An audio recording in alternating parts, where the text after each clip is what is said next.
put the car on the pole, which is good. Excellent. So, but it was really challenging because, you know, we're out there with a bunch of slower cars and like Miatas and things like that. And we're in the sports racer and the closing speeds are huge and there's a lot of traffic, and so it was a miracle that we were able to lay it down actually. Have you been able to sort of size up the competition and see any other cars out there that think they're going to be sort of front runner? Well, yeah, we've been doing that the last couple of days since we've been here, and you know, and qualifying kind of bears all that out, you know. So we've got, principally, there's another sports racer that's out there that's probably going to be pretty tough. Okay. But you know, the sports racers are kind of fragile, so we need to make sure we keep it glued together. There's a couple fast Porsches with some factory drivers in them that, you know, over the long haul could prove worrisome. I've raced this course, I think, about I'm gonna say 4 times or so. I did it. I first came here about 5 years ago when we did the 25-hour. And then I've done a couple of vintage races here, vintage F1, and this is the 4th time, I think. You know, what would be most challenging is at night, because it's pitch black out there. It undulates, twists and turns, and you know, you really can't see where you're going. So it's a fun track in the day. At night, it's just, you know, it's kind of like work.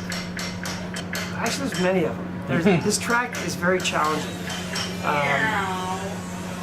But one of the hairiest ones, you come over this rise and your car gets air, and you can't see where you're going to end up. Actually, there's 2 turns like that.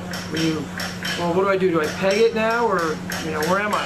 You don't know where you are, and so you just. I mean, after a while, you know where to place your car, of course, but still, every time you go over it, you get those butterflies. You know? Yeah. It's funny you bring up health issues because the last one I barfed at. In the middle of the night, I just got sick. You know, it's what? I just heard. What? I didn't know it was official. Oh, it's official. Congratulations. I was buried in the trailer. Nobody came and told me. Oh, well, there you go. Good job, man. You're the pilot. I just, you know, sort of make sure it doesn't fall apart. And it didn't. Oh, you're telling a story about the...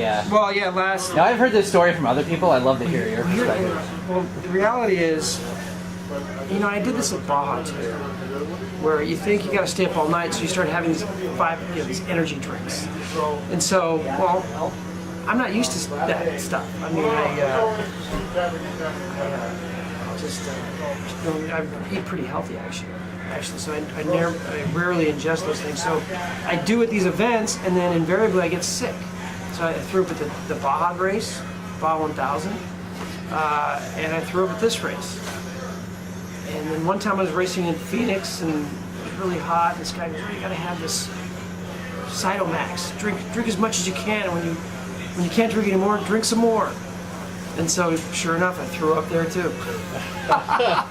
So you know what? My secret this time is just good, clean food, just spit, and water.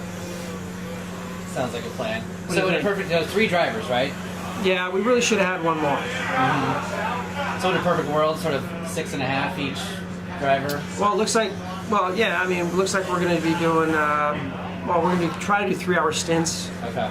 I don't think it's going to be that way. I think it's going to be more like hour and a half.